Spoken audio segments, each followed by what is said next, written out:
le truc sur lequel je voulais rebondir, c'est l'idée du contenu quotidien. Parce qu'on a déjà eu des conversations là-dessus, en particulier sur ton forum, dont on pourra d'ailleurs parler plus tard. Mais c'est l'idée de... Ouais. moi, ça me stresse de faire du contenu quotidien. Parce que j'aurais l'impression d'être dans un truc qui finit jamais, tu vois. C'est un peu le mythe de Sisyphe. Une Ouais, sorte de roue de où tu dois hamster, on peut toujours courir, toujours courir. et chaque jour il faut que tu refasses, tu vois. Versus là, ce que je fais aujourd'hui, bon, Ouais. j'ai mes vidéos, j'ai mon podcast, etc. On est plus sur un contenu qui va être hebdomadaire, ce qui veut dire qu'en fait, je peux facilement prendre de l'avance. Je peux facilement être dans une situation où j'ai 3, 4 semaines devant moi, où le contenu est créé, il est blindé, et je peux soit faire autre chose, soit être indisponible, soit voilà, me concentrer sur d'autres projets. Comme je disais tout à l'heure, j'ai toujours... euh, moi, j'ai toujours une forme d'insécurité par rapport à ce que je fais, où je me dis, tiens, il faudrait que je fasse plus et je pourrais faire tellement plus, etc. Toi, quel est ton...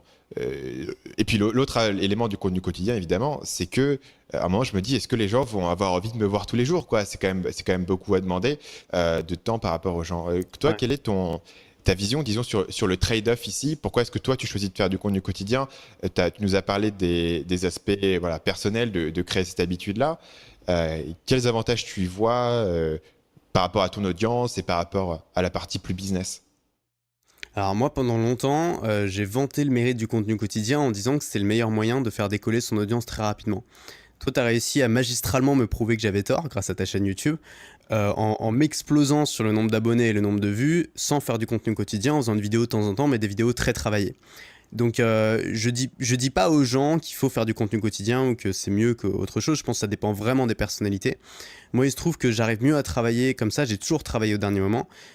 J'arrive pas à travailler à l'avance, c'est pour ça que par exemple tu vois, c'est marrant parce que j'étais à une autre rencontre abonnée de quelqu'un d'autre là il y a pas très longtemps et je rencontrais un gars qui avait écrit tu vois 3 ou 4 livres. Le mec il était à peine plus, il avait peut-être 30 ans tu vois, il avait écrit 3 ou 4 livres.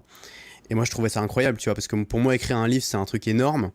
Et lui me disait ouais non écrire un livre ça va c'était pas très difficile. Par contre toi ton contenu quotidien je sais pas comment tu fais. Putain, j'aimerais bien faire du contenu mais ça me fait peur et tout.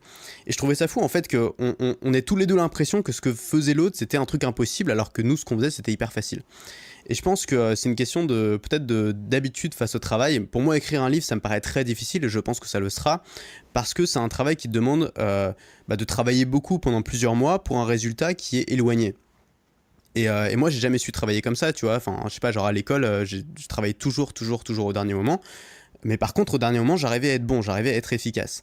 Et pour moi, c'est pareil pour le contenu. C'est-à-dire que là, tu me demandes de préparer un contenu et de le sortir dans une semaine, tu vois. Bah déjà, je vais avoir la pression parce que je me dis, si j'en sors un dans la semaine, il faut qu'il soit vraiment bien. Ensuite, je vais pas savoir comment m'organiser, je vais pas savoir le faire, je vais pas réussir à motiver. À chaque fois, je vais repousser au lendemain. Et au final, je vais le faire la veille. Et c'est quelque chose que j'ai vécu puisque quand je faisais des vidéos quotidiennes, à un moment, je me suis dit, bon, bah voilà, j'arrête les vidéos quotidiennes, je vais en faire 3 par semaine, mais elles seront mieux. Et finalement, je me suis rendu compte qu'elles étaient pas mieux du tout, tu vois. C'est-à-dire que non seulement j'avais limite plus de mal à faire les 3 par semaine, tu vois, fallait que tu vois, c'était la même chose en fait, c'était la même galère, je m'y prenais la veille au soir, tu vois, en mode pressé, et au final, j'abâclais et c'était pas mieux que quand j'en faisais une par jour.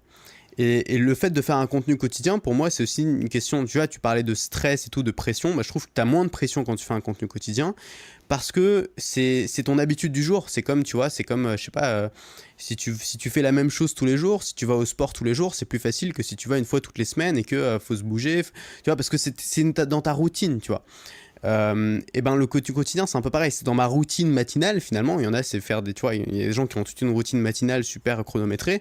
Moi j'ai pas ça, mais dans ma routine matinale il y a le contenu quotidien, il y a le podcast du jour. Et finalement ça devient aussi simple. Et en fait j'aime énormément simplifier le process, c'est-à-dire qu'aujourd'hui parfois mon podcast je le fais dans la rue avec mon téléphone, tu vois, c'est hyper simple. En fait le fait de simplifier le process, bah ça rend le podcast aussi facile à réaliser que si c'était une conversation téléphonique avec un pote, tu vois, c'est pas plus compliqué que ça. Et tu vois, personne trouvera ça difficile d'appeler un pote et de discuter avec lui pendant 20 minutes tous les jours. Bah, moi, je le vois comme ça. Donc pour moi, au contraire, ça fait baisser la pression de faire un contenu quotidien. Ça rend la tâche abordable. Quand tu parles de l'audience qui pourrait s'en lasser, alors je suis d'accord, c'est vrai qu'il y a ton audience va pas forcément regarder ce que tu fais tous les jours, mais il y a l'autre côté, c'est que les gens qui aiment vraiment ce que tu fais seront très contents que tu en fasses un tous les jours et ils vont développer une habitude avec ton contenu. Ça veut dire que si tu le publies tous les matins, bah, il y en a qui vont l'écouter au petit déjeuner, il y en a qui vont l'écouter dans les transports, il y en a qui vont l'écouter dans la voiture, il y en a qui vont l'écouter en bouffant le soir, n'importe quand. Mais ils vont développer une habitude avec ce contenu exactement comme, alors je sais que c'est la honte, mais je m'en fous, moi je regarde Plus belle la vie, tu vois, tous les soirs en mangeant. Et les soirs où il y a un match de foot ou quand c'est le week-end et qu'il n'y a pas Plus belle la vie, mais je sais pas quoi faire, je suis complètement désespéré avec mon bol de salade, je sais pas quoi regarder, tu vois. Et je pense que les gens développent peut-être cette même habitude avec mon contenu, en tout cas je l'espère, je sais qu'il y a des gens qui le font, j'ai eu des retours là-dessus, et du coup c'est comme ça que je le vois. Donc je pense que c'est vraiment une question de personnalité. Il y a des gens qui préfèrent faire du contenu ponctuel, ils mettent plus d'énergie, faire quelque chose de plus travaillé. Et il y a d'autres gens qui préfèrent le contenu quotidien. Sur la forme, il est évident qu'un contenu hebdomadaire peut être beaucoup plus travaillé qu'un contenu quotidien. Si tu fais des montages, notamment en vidéo, si tu fais des montages, si tu fais des choses assez élaborées. En revanche, sur le fond, je suis pas sûr. Pour moi, mes meilleurs contenus, ça n'a pas été des contenus que j'ai beaucoup préparés. C'est plus les contenus que j'ai fait un peu on the go, tu vois, dans la rue ou sur un coup de gueule ou à l'arrache. Parce que souvent, ces contenus-là, tu n'es pas en train de lire un plan ou de lire un texte. Tu parles juste avec le cœur et souvent, ça fait d'excellents podcasts ou d'excellentes vidéos.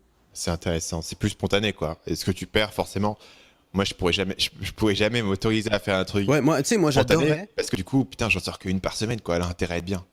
Ouais, moi j'adorerais que tout le monde fasse un contenu quotidien, mais tu sais, il y a plein de gens que j'adore qui font du contenu excellent, ou même des gens qui font pas de contenu, tu vois. Qui, par Je me disais, exemple. mais si tous ces gens-là faisaient un contenu tous les jours, mais mes journées ce serait du bonheur, tu vois. Tous les moments où tu m'as, bah je sais pas, tu vois, des mecs qui font pas de contenu, genre Alexandre Astier, mais à chaque fois qu'ils ouvrent la bouche, ils disent des trucs passionnants, tu vois, j'en sais rien, ou des entrepreneurs, genre Oussama Hamar, ou des mecs que j'aime bien, tu vois, qui font du contenu de temps en temps. Mais c'est trop rare en fait. Et ces gens-là, j'aimerais bien les entendre tous les jours. Mais pas les entendre en me mettant assis devant un ordinateur et en les écoutant. Mais moi, je marche beaucoup, tu vois. Les entendre en marchant, les entendre en allant au sport, les entendre en faisant du sport, les entendre en faisant la vaisselle. Il y a quand même beaucoup de moments dans la journée où notre attention est focalisée sur rien du tout. Et on pourrait écouter des gens passionnants. Donc moi, dans mon monde idéal, tous les gens que j'aime bien font un contenu quotidien en format audio. Salut, c'est Stan, j'espère que vous avez apprécié cet extrait du podcast Marketing Mania. Bien sûr, vous pouvez retrouver l'ensemble des épisodes du podcast, y compris les instructions sur comment vous abonner sur l'application Apple Podcast ou sur votre téléphone Android en vous rendant sur mon site à l'adresse marketingmania.fr/podcast. Je vous ai mis le lien dans la description de cette vidéo.